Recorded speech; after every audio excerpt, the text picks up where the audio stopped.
마태복음 17장 1절부터 8절 말씀까지 같이 함께 합독하시겠습니다. 엿새 후에 예수께서 베드로와 야고보와 그 형제 요한을 데리시고 따로 높은 산에 올라가셨더니 그들 앞에서 변형되사 그 얼굴에 해같이 빛나며 옷이 빛과 같이 휘어졌더라. 그때 모세와 엘리야가 예수와 더불어 말하는 것이 그들에게 보이거늘 베드로가 예수께 여쭈어 이르되 주여 우리가 여기 있는 것이 좋사오니 만일 주께서 원하시면 내가 여기서 초막 셋을 짓되 하나는 주님을 위하여 하나는 모세를 위하여 하나는 엘리야를 위하여 하리이다. 말할 때 호련히 빛난 구름이 그들을 덮으며 구름 속에서 소리가 나서 이르시되 이는 내 사랑하는 아들이요 내 기뻐하는 자니 너희는 그의 말을 들으라 하시는지라. 제자들이 듣고 엎드려 심히 두려워하니 예수께서 나와 그들에게 손을 대시며 이르시되 일어나라 두려워하지 말라 하시니 제자들이 눈을 들고 보매 오직 예수 외에는 아무도 보이지 아니하더라. 아멘. 하나님의 살아계신 말씀입니다. 오늘은 예수님께서 이 땅에서 일으키신 27번째 기적, 변화산에서 기도하시다가 변형되신 그런 기적을 함께 상고하려고 합니다. 예수님께서 베드로와 그다음에 야고보 요한과 함께 올라가시지요. 우리가 그렇게 해서 특별히 이제 세 제자만을 데리시고 올라가시고 기도하시다가 변형되셨습니다. 그때의 그런 이 변형된 그런 신기한 그러한 모습을 마태복음은 이렇게 말씀을 하고 있습니다. 우리 17장 2절 말씀 같이 한번 읽어보실까요? 그들 앞에서 변형되사 그 얼굴이 해같이 빛나며 옷이 빛과 같이 휘어졌더라. 옷이 빛과 같이 휘어졌더라. 다른 복음서에서는 빨래하는 자가 할 수 없을 정도로 그렇게 휘어지고 빛이 났다고 말씀을 하고 있습니다. 그렇지 우리가 크로락스 표백제를 써도 그렇게 휘어질 수 없을 정도로 빛이 나고 해같이 얼굴이 해같이 빛나며 옷이 빛과 같이 휘어졌다 말씀을 하고 있습니다. 우리는 태양이라고 하는 것이 얼마나 중요합니까? 태양을 1분 동안도 뭐 단 몇십 초 동안도 똑똑히 쳐다볼 수가 없습니다. 마찬가지로 해같이 빛나는 예수님을 감히 우리가 볼 수가 없었습니다. 그렇기 때문에 베드로는 변화산에서 초막셋을 세우고 살자고 말씀을 합니다. 그렇지만 예수님께서는 그런 제자들을 데리고 산 밑으로 내려오셔서 이제 내일 말씀 상고하겠지만은 우리가 그 귀신 들려서 또 간질하고 있는 그런 그 어린 소년을 고쳐주시는 그런 역사를 이루어 나갑니다. 신앙생활이란 저 높은 곳에서 은혜를 받고 저 낮은 곳에 가서 생활하는 것이 필요합니다. 그 신앙생활입니다. 그러니까 우리가 뭐예요? 교회에 와서 영적인 은혜, 하나님을 만나는 임재 체험을 갖고 그다음에 뭐예요? 문제 많은 세상에 나가서 그렇게 해서 뭐예요? 우리가 정말 문제를 해결하는 그래서 그런 그 그리스도인의 삶을 증거하는 그런 역사가 우리에게 필요한 것입니다. 그래서 변화산에서 기도할 때에 예수님이 변형되셨고 그 다음에 모세와 엘리야가 예수님과 함께 이야기하는 그러한 장면을 찾아볼 수 있습니다. 모세, 엘리야, 예수님은 성경에서 말하고 있는 가장 놀라운 분들입니다. 그리고 그 세 분들은 공통점이 있음을 말씀해주고 있습니다. 한번 여러분 생각해 보세요. 무슨 공통점이 있습니까? 우리가 예수님이 40일 금식 기도하셔서 우리가 사순절 또 이렇게 40일 기도회를 하는 것처럼 40일 금식 기도를 하셨던 분들입니다. 그래서 모세는 40일 금식 기도하고 그렇게 하고 이제 하나님의 산 호렙에서 십계명을 받게 되죠. 그리고 저들은 뭐예요? 능력과 기적을 많이 행했던 그런 사람들입니다. 그래서 정말 하나님 함께 하심으로 놀라운 기적들을 많이 행했고 그 다음에 세 사람들은 공통적으로 이제 무덤이 없습니다. 죽음을 보지 아니하고 무덤이 없습니다. 모세는 엘리야는 승천했지만은 모세는 이 땅에서 죽었지만 어디서 죽었는지는 모릅니다. 느보산이라고 이렇게 말하지만 유명한 주석가 매튜 헨리 목사님은 썩지 않도록 하나님께서 어디엔가 보관하여 주었을 것이라고 이렇게 말씀을 하고 있습니다.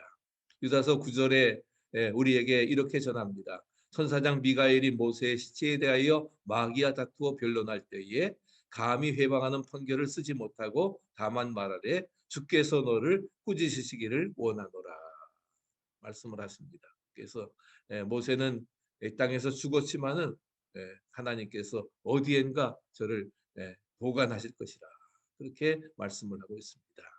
오늘 이제 여러분들을 변화산 밤에 변형되신 기적으로 초대를 합니다. 이것은 정말 인류 역사상에 놀라운 기록을 세웠던 그런 마치 예수님이 탄생하시는 그런 밤과 같이 놀라운 기록을 세운 밤이었습니다. 그래서 천국에 가 있는 그런 모세와 엘리야가 잠시 내려와서 예수님을 만나서 구속의 사역과 함께 대화하는 그런 잠시의 시간을 갖게 되었던 것입니다. 믿고 죽는 자들은 다 뭐예요? 너희가 나와 함께 낙원에 있으리라. 그래서 한편 강도에게 내가 함께 낙원에 있으리라. 제일 먼저 천국에 가서 예수님과 함께 있었던 사람은 바로 한편의 강도였습니다. 그렇기 때문에 행위가 중요한 것이 아니라 하는 겁니다.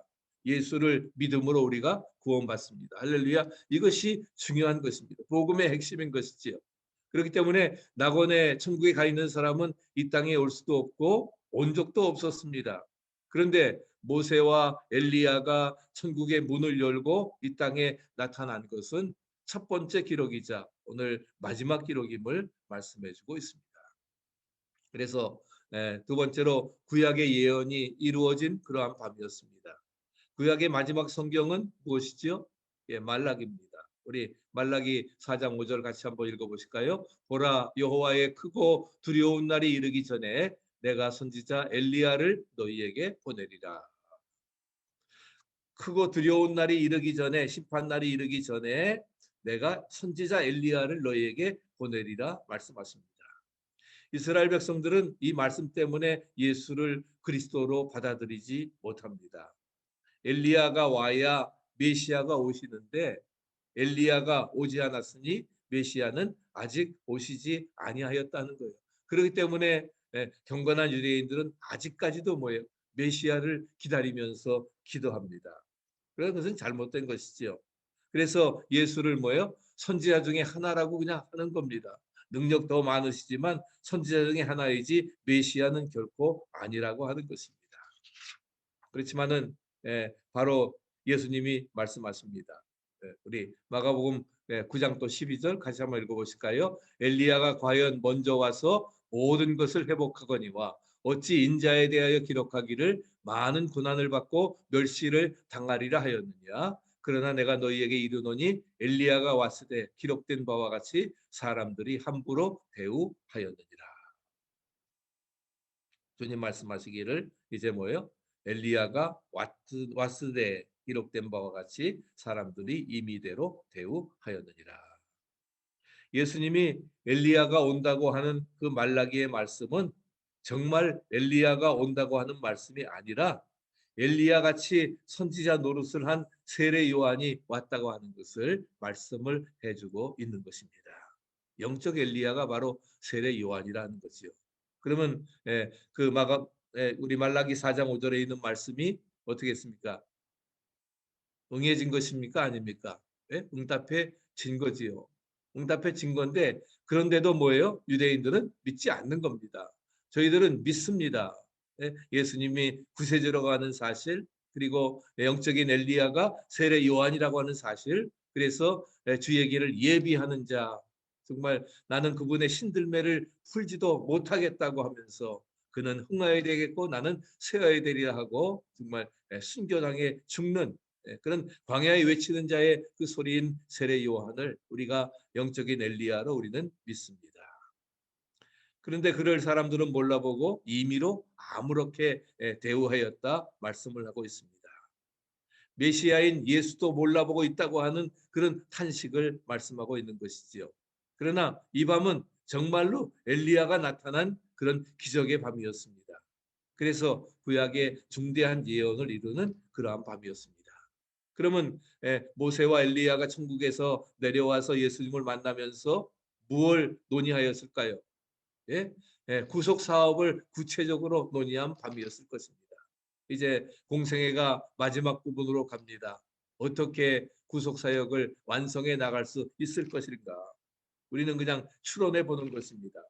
예수님은 예언에 의해서 율법을 다리 삼아 복음으로 오신 분입니다. 율법을 알아야 복음을 아는 것이지요. 율법은 우리 사람들을 정말 이끌어가는 초등학교 선생과 같은 몽학 선생이라 말씀을 했습니다. 병인 줄 알아야 우리가 병원에 가는 것이지요. 모세가 율법의 대표자인 것입니다. 우리 지영이도 이렇게 장애 염증이 생겨서 그래서 병원에 갔던 것처럼 우리가 염증이 생겨서 병인 줄 알아야 병원에 가는 것처럼 그렇기 때문에 우리가 모세 한번 보세요. 모세는 율법의 대표자입니다. 그래서 십계명을 받았죠. 40주야 금식하면서 그렇게 받았습니다. 엘리야는 뭐예요? 예언자의 많은 예언자들이 있지만 많은 예언자들의 대표자가 엘리야입니다. 예수님은 뭐예요? 복음의 창시자십니다. 우리의 구원자십니다. 메시아십니다. 믿으십니까? 네, 분명히 믿으시기를 바랍니다. 그렇기 때문에 이 세 요소는 구원을 이루는 삼각형입니다. 세 분이 서로 이야기했다고 성경은 기록을 하고 있습니다. 뭐 쓸데없는 그 천국에서 내려오셔가지고서 뭐 무슨 쓸데없는 얘기하려고 내려오셨겠어요? 가장 중대한 이야기는 어떻게 정말 사람들을 구원할 것인가. 그래서 구원에 대해서 구속 사업에 대해서 이같이 변화산의 밤은 위대한 밤이었음을 우리에게 말씀해주고 있습니다. 두 번째로는 변화산의 교훈을 말씀드리려고 합니다. 변화산은 우리에게 많은 교훈을 주고 있습니다. 어떤 교훈을 주실까? 우리가 몇 가지 생각해 볼 수 있는데 신비 체험은 필수적이나 신비주의는 금물이다.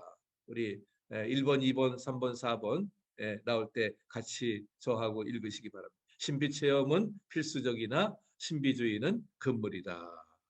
성경은 신비의 책입니다. 하나님은 신비하신 분입니다. 그러나 성경을 통해서 하나님은 자신을 계시하셨습니다. 그것이 특수 계시지요. 그리고 일반 계시, 자연 삼라 만상을 통해서 하나님께서는 우리에게 자신을 계시하십니다. 모세가 하나님을 만날 때에 출애굽기 3장에 가시 떨기나무에서 불이 꺼지지 않는 신비한 체험이 있었습니다. 지난번 요나가 하나님을 만날 때에는 고래 뱃속에 3일간 있었지만은 소화되지 아니하고 그런 신비한 체험을 갖고 마치 예수님께서 사흘 동안 뭐예요? 무덤에 갇혀 있는 그러한 그 기적을 보여주고 있었던 것입니다. 바울이 하나님을 만날 때에 정오의 빛보다 더 강한 빛이 눈을 멀 정도로 비쳤습니다. 베드로와 나머지 두 제자는 변화산에서 귀한 세 분을 만나는 오늘 그러한 신비한 체험을 하였던 것입니다. 그러니까 베드로는 뭐예요? 여기 그냥 삽시다. 너무나 좋으니까 황홀하고 좋으니까 그냥 그 황홀경을 계속적으로 그냥 유지하고 싶어서 초막새에 찍고 살자고 말했습니다. 우리가 신비 체험의 필요성을 스핑크스 교수는 네 가지로 이야기를 합니다. 눈에 보이는 세계가 존재하는 세계의 전부가 아니라 하는 겁니다. 이 세상이 세계의 전부가 아니라 하는 겁니다. 오히려 보이지 아니하는 천국이 이 세상에 보이는 천체 우주 만물보다도 모든 많은 변들보다도 수억 개의 변들보다도 더 크고 아름다운 보이지 않는 세계가 있다는 것입니다.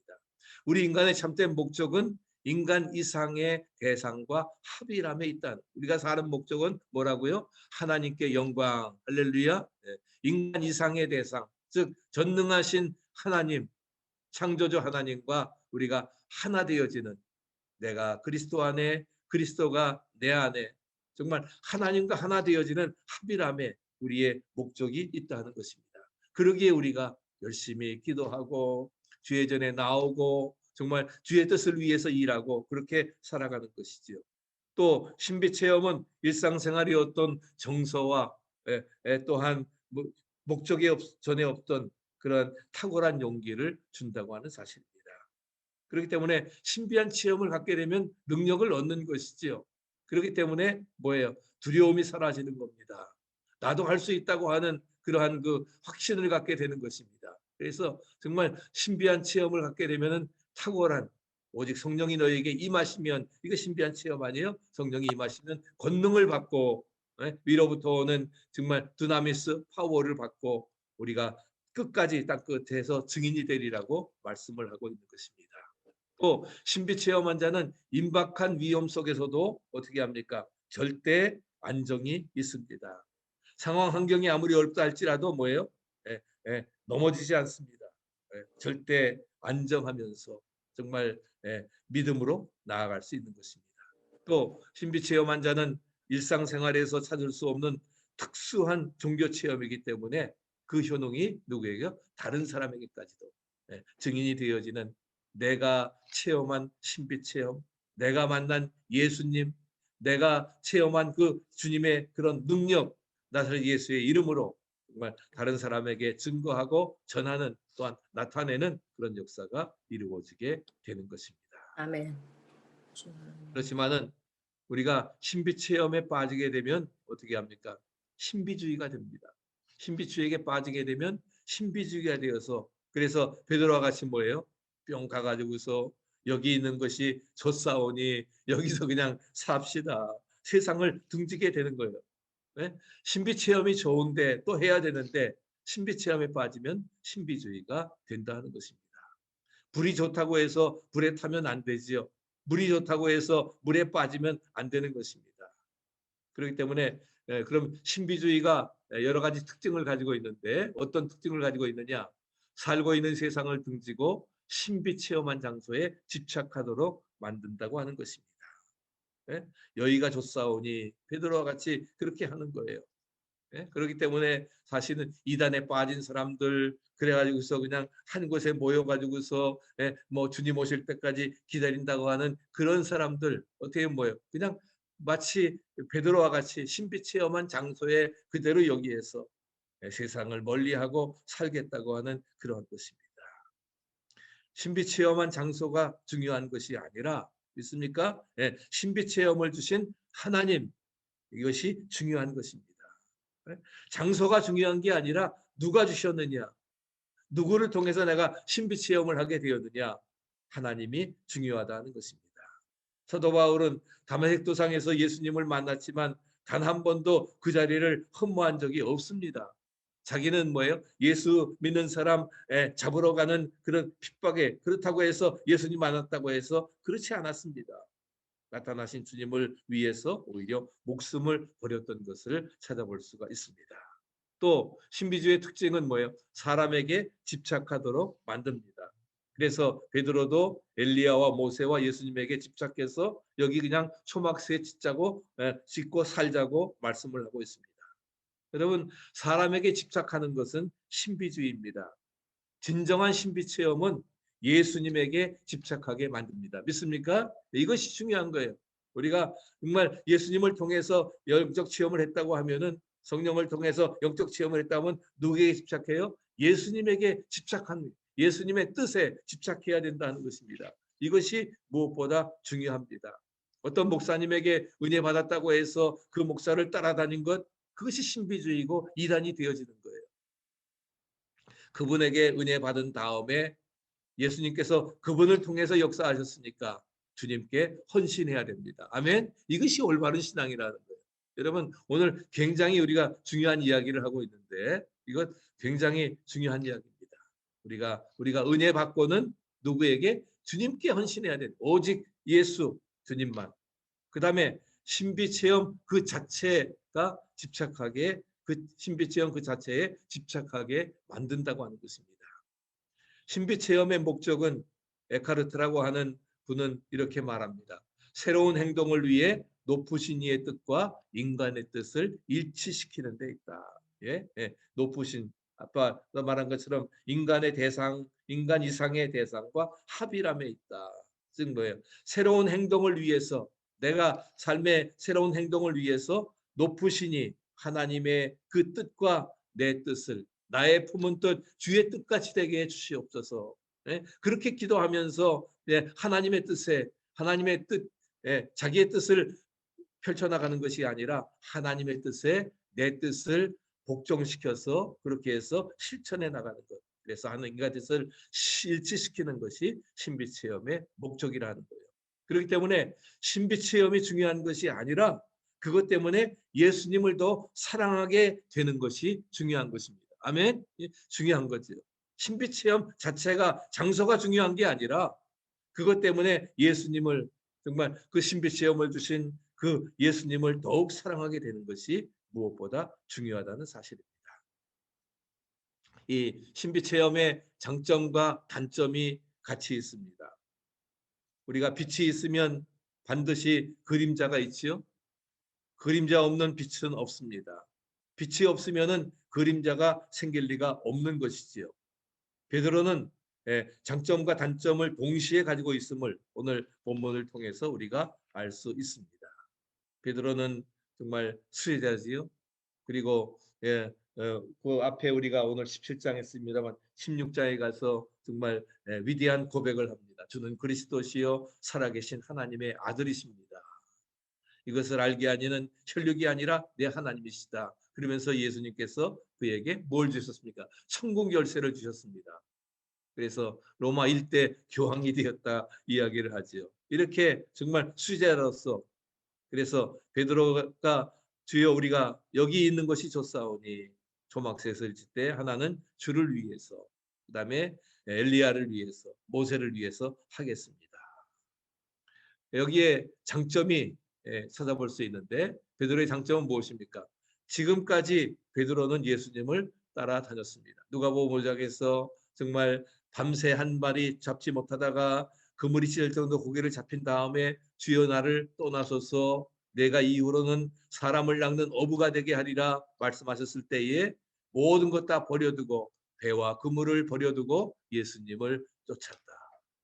그 뒤로부터 계속 예수님을 따라다니고 정말 수제자로서 위대한 일을 많이 하였습니다. 그러나 사람들은 멸시했습니다. 알아주지 않았습니다. 그렇기 때문에 좋은 곳에서 내려가지 말고 그냥 살자고 이렇게 정말 주님을 사랑하는 마음은 뭐야 어느 누구보다도 컸던 것. 그래서 뭐라고 합니까? 초막 셋을 짓고 여기에서 살자고. 자기의 것은 없습니다. 자기 초막은 짓지 않았습니다. 다른 제자들 것도 없지요. 언제나 희생정신이 강한 예수 그 베드로의 모습을 찾아볼 수가 있습니다.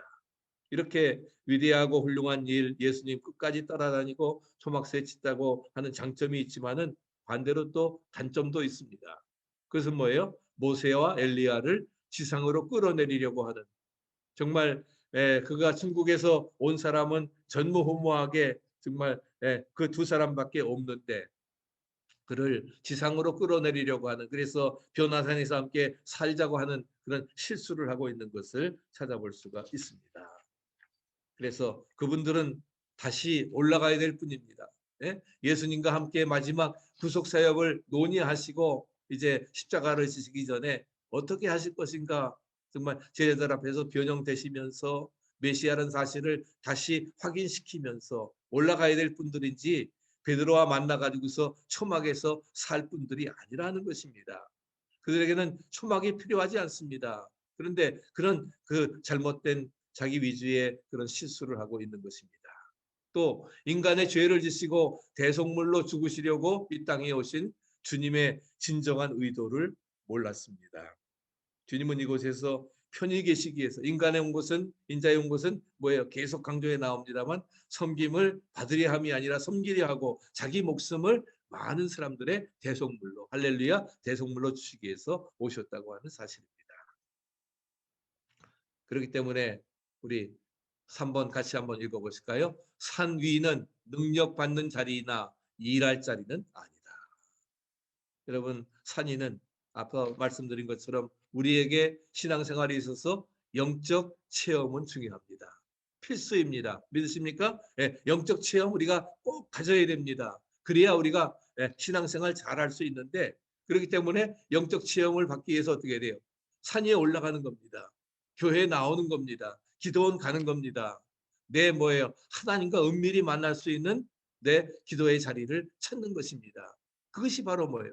다 산이는 능력을 받기 위해서 영적 체험하기 위해서 우리가 행하는 것들입니다.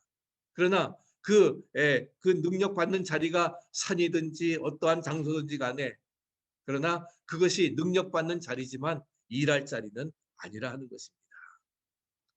거기서 능력 받고 그리고 뭐예요? 중요한 것은 나의 삶의 현장 속에서 일해야 된다는 거 믿습니까? 그렇기 때문에 예수님 어떻게 했습니까?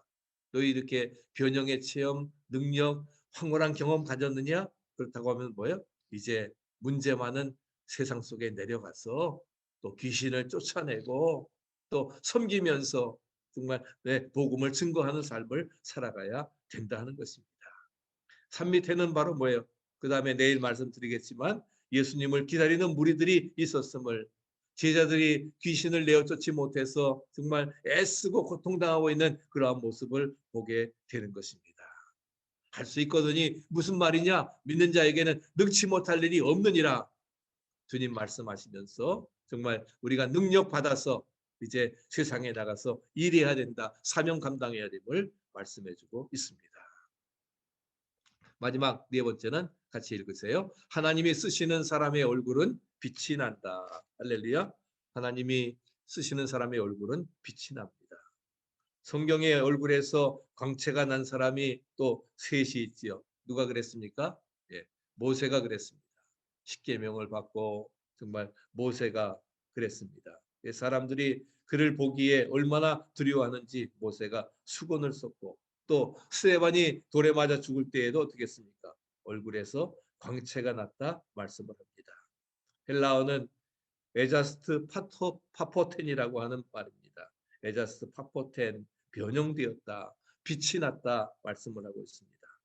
그래서 그 우리 출애굽기 34장 30절 같이 한번 읽어보실까요? 아론과 온 이스라엘 자손이 모세를 볼 때에 모세의 얼굴 피부에 광채가 남을 보고 그에게 가까이 하기를 두려워하더니 모세가 그들에게 말하기를 마치고 수건으로 자기 얼굴을 가렸더라. 번개처럼 강렬하다고 하는 그러한 뜻입니다. 링컨은 40세가 되면은 자기 얼굴에 책임을 져야 된다는 그런 이야기를 했는데 우리 뭐 다 40도 넘었으니까 이제는 정말 책임을 져야 될 것입니다. 근데 정말 나이가 들고 늙어가면서도 추해 보이는 것이 아니라 고상해 보이는 할렐루야 그런 그 모습이 되어지기를 축복합니다.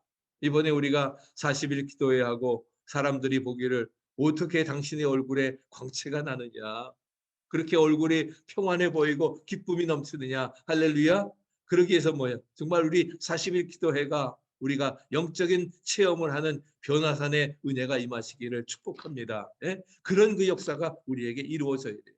그래서 정말 수건으로 자기 얼굴을 가리고 사람들이 가까이 보기를 두려워하는 그런 역사가 우리 모두에게 이루어져야 될 것입니다. 그러려고 하면 뭐예요? 먼저 우리가 변화산에 올라가야 됩니다. 믿습니까? 네? 우리가 능력을 체험한 기도의 자리를 찾아야 됩니다. 어려운 상황이지만 우리가 열심히 모여서 팬데믹의 상황에도 우리가 주에 나와서 우리가 중보기도 하고 우리가 기도하는 바로 나 혼자만의 그러한 그 영적 은혜에 체험할 수 있는 변화산의 장소를 찾고 우리가 정말 예수님처럼 40일 동안 금식하고 기도하면서 그 뜻을 이루어 나가야 되리라 믿습니다. 오늘 가장 중요한 이야기를 말씀을 드렸습니다. 우리가 이런 체험을 갖고 남은 우리 기도의 시간도 은혜 안에 승리할 수 있게 되시기를 간절히 축복합니다.